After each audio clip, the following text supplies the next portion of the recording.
My name is Saku Yanagawa. 71 years ago today, the World War II ended. So this is the story of the war. This is the true story of animals and the true story of my great-grandpa. Faithful elephants.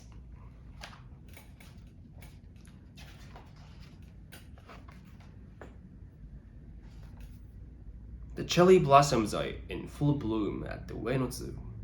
Their petals are falling in the soft breeze and sparkling in the sun.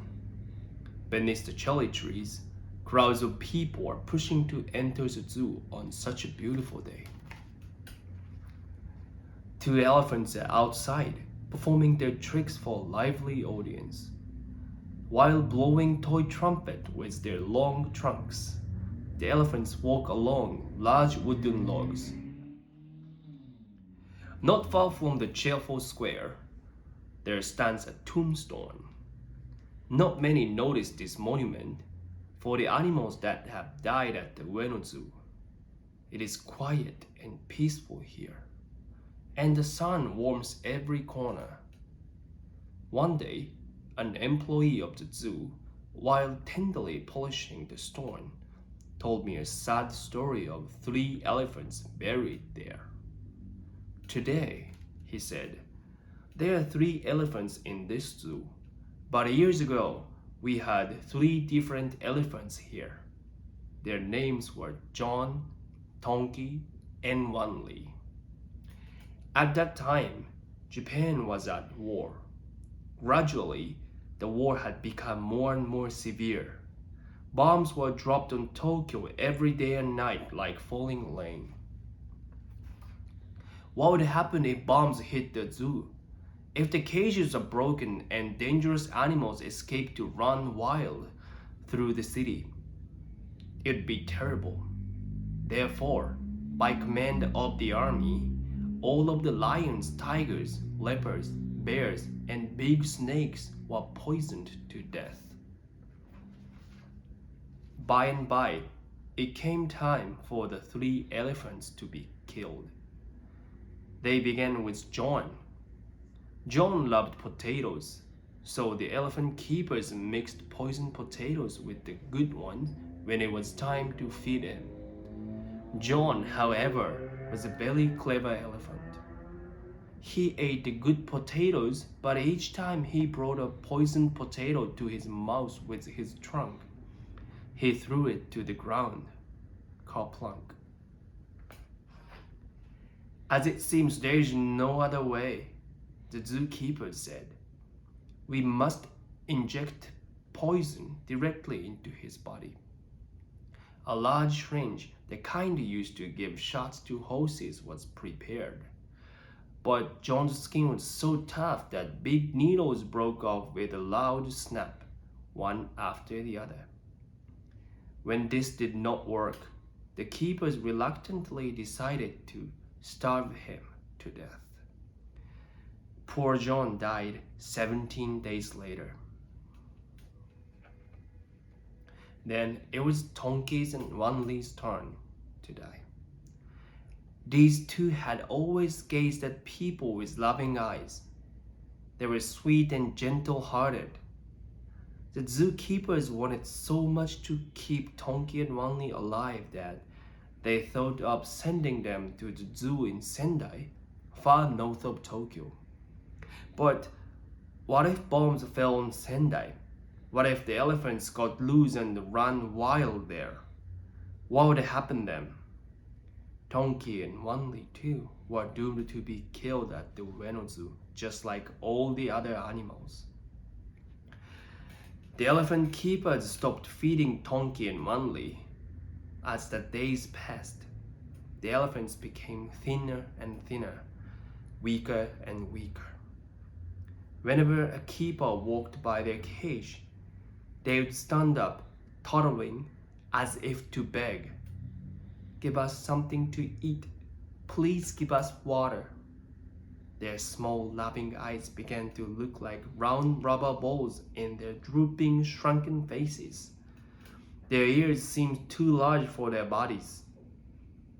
The once big, strong elephants had become a sad shape. All this while, the elephant's trainer loved them as if they were his own children. He could only pace in front of the cage and mourn. You poor, pitiful elephants. One day, Tonki and Wanli lifted their heavy bodies, staggered to their feet, and came close to the trainer. Squeezing out what little strength they had left, Tonki and Wanli made their appeal. They stood on their hind legs and lifted their front legs up as high as they could. Then, raising their trunks high in the air, they did their bonsai trick. Surely, their friend did reward them with food and water as he used to do. The trainer could stand it no longer.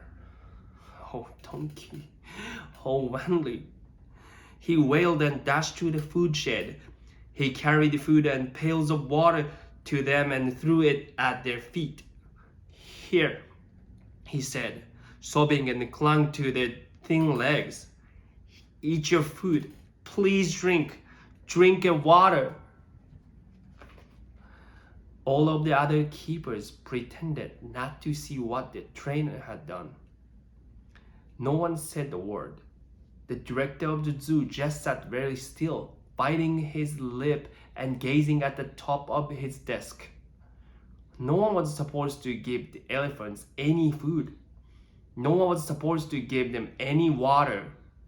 But everyone was hoping and praying that if the elephants could survive only one more day, the war might be over and the elephants would be saved.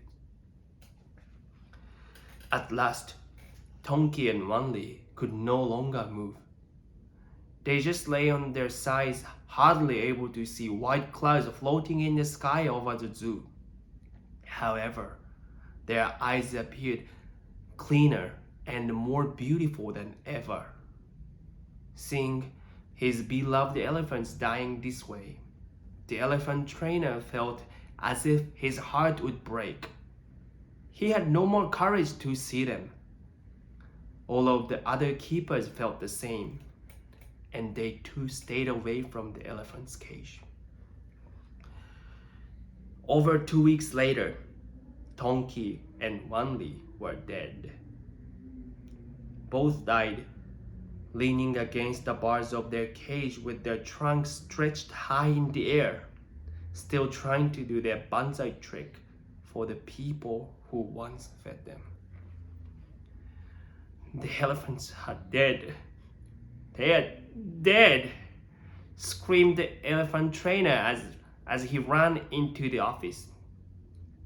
He buried his head in his arms and cried, beating the desk top with his fist. The rest of the zookeepers ran to the elephant's cage and stumbled in. They took hold of Tonki's and Wanli's thin bodies as if to shake them back to life.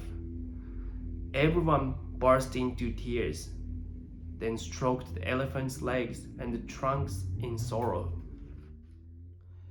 Above them, in the bright blue sky, the angry roar of enemy planes returned. Bombs began to drop on Tokyo once more. Still clinging to the elephants, the zookeepers raised their fists to the sky and implored, "Stop the war! Stop the war! Stop all wars!" Later, when the bodies of the elephants were examined, nothing was found in their washed-up-like stomachs, not even one drop of water. With tears in his eyes, the zookeeper finished his story.